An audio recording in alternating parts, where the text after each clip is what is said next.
It might not be now, but a while ago, Money Heist was the #1 show on Netflix. I was bored and needed something, to get into before I start another anime binge. So I was like, alright Netflix, let's see what you got. This show starts out kind of slow. It has one of those, hey, you're probably wondering how I got here beginnings, and has one of those protagonists who's doubles as the narrator. At first I thought the show was horrible, but one night I was like, maybe I'm biased, I am, and I should at least finish the first episode. Then I was hooked. Money Heist is exactly what it is, a show about a bank robbery. A group of criminals plan the perfect heist on the Royal Mint of Spain, which I'm assuming is the Spanish equivalent of the Federal Reserve or whatever bank museum thing prints money. Anyways, I find myself enjoying the show far more than usual. Everything that happens seems to be reasonable or within the realm of possibility. So my immersion is rarely, if ever, broken in this show. But like I said in the Super Crooks review, as a show, I need you to do one of two things and, add immersion to it. But one of two things, right?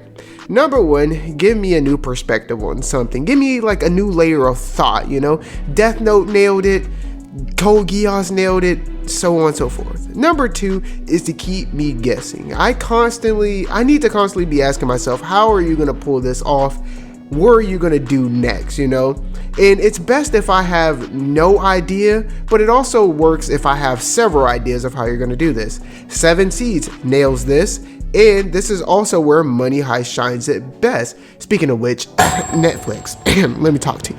We need the next couple of seasons. We need a new season of 7 Seas. Like you're doing the world a great disservice, holding them other seasons hostage. I need them dubbed and dropped ASAP. Anyways, today I'm going to review an episode that, in my opinion, flaunts this the best, shows why I like the show so much, but doesn't really spoil the story too much, well, besides the episode. And that's episode 7. In this episode, the professor is presented with an unforeseen issue that could be fatal to the operation.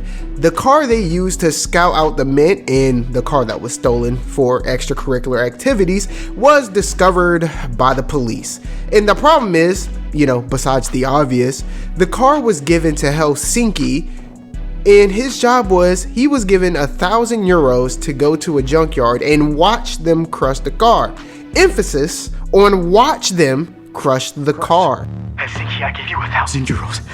1,000 euros to pay them. To crush the car in front of you.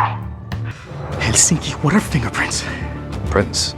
Yeah, Professor, yeah. Prints. Helsinki, do you know what they are?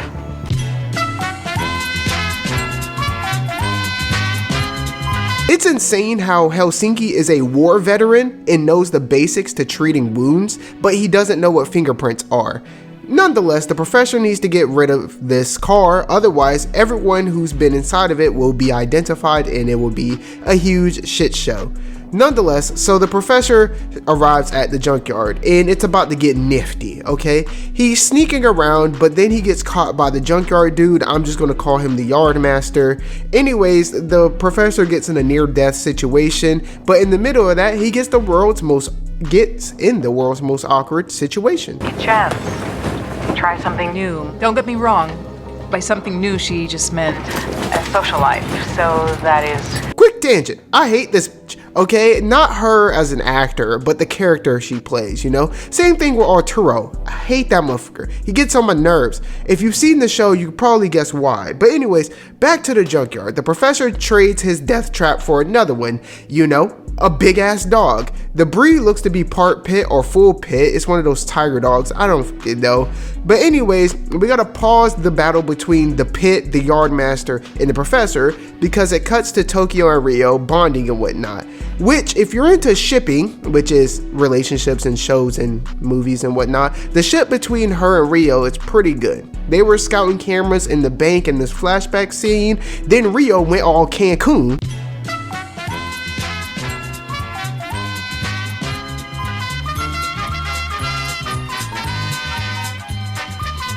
This show is awesome, but the spontaneous sex scenes, to me, are a little wild. kind of awkward, but it's fan service, so I'm not gonna complain. I'm sure a lot of people wanted to see this, and I mean, hey, it is what it is. Anyways, I showed that scene to get the Cancun joke off, but it's really important because while they're over there on Jeremiah timing, they ended up getting a parking ticket. A ticket the police ended up finding. Oh, fuck.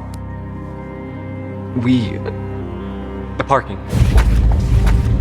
What is this, a ticket? Yeah. So as you can see, the professor escapes the junkyard, but after this, Miss Murillo says, What's the legal way to make a car disappear and get rid of fingerprints? To crush it like they do in a junkyard. he realizes he has to go back to the junkyard. So here we are, the scene that shows why I love this show the most. But before we get into it, let's take a little ad break. Top of the morning, top of the morning, top of the morning, top of the morning, top of the morning, top of the... The professor makes it back to the Ibiza, right? He found it pretty quick this time. Anyways, all he has to do is clean all the evidence out of the car before the police get there. Simple enough. Anyways, as you can see, he frames Berlin, my favorite character from this season and kind of my favorite character for the whole thing. But besides that, the police shows up and I'm like, your ass is grass. He quickly hides in a van and I'm like, he's going to have to stay in there all day. It's GG's. But then he starts stripping and I'm like, why the hell is he stripping? Anyways, he starts fucking himself up, like he's throwing mud on himself, and I really didn't put two and two together here. Like, look at this man. Now he's pretending to be homeless. And I'm like, yo, this man is a demon, yo. But the police ain't going out easy.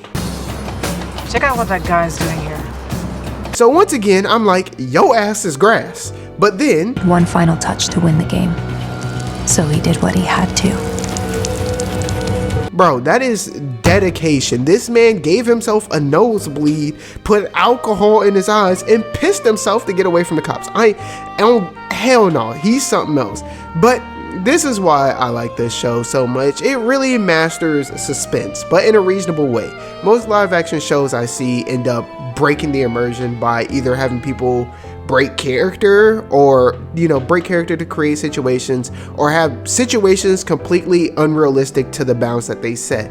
Sort of like True Story, the last live action show I reviewed, but Money Heist is incredibly reasonable. Everything that happens is within the realm of possibilities. Some things are stretched slightly, but not enough to make you be like, come on, man. Anyways, while the main plot line is cops and robbers, the crew is trying to make it out with as much money as possible. The sub-conflicts are actually pretty interesting, and most of them are true. Like in this episode, the government guy prioritized a foreign royalty over his own citizens. In the next episode, the police ended up fabricating charges on one of the members to defame him. And then later on, they tackle things like cover-ups, legal tax evasion, illegally holding prisoners, and the illegal torture of prisoners. Watching this show, there are a lot of crazy things that happen. And I'm like, what's wild about it? This actually happens. For instance, this show is based in Spain, and it's about the world's largest heist. Well, if you look up the Antwerp diamond heist, that actually happened in Belgium, which is a neighbor to Spain. Underpaid police guards, Stockholm syndrome, terminal illness,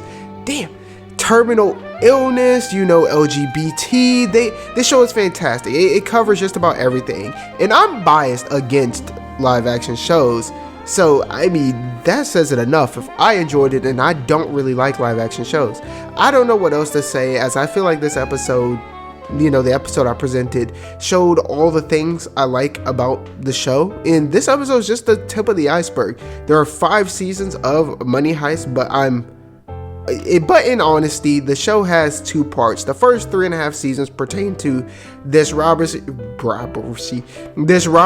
and the last seasons are another robbery. So if you guys enjoyed this and want to hear how I feel about part 2, you know what to do. Okay, we made it through 9 minutes of talking while being sick. I think I did a pretty good job, except for stumbling over my words, having to cut out a few coughs, but Hey, how do y'all feel about Money Heist? I think it's a dope show. I'm glad. I like the ending of it, both, you know, parts. I'm currently I don't know. You'll see it when we get there. Broke my hard drive, so it's gonna be a while before I post another video because I need another hard drive because the one I, you know, have right now kind of slow. Anyways, y'all don't care about that. See y'all in the next video. Remember, envy no man because we know we up next. Sponsored by Atari and.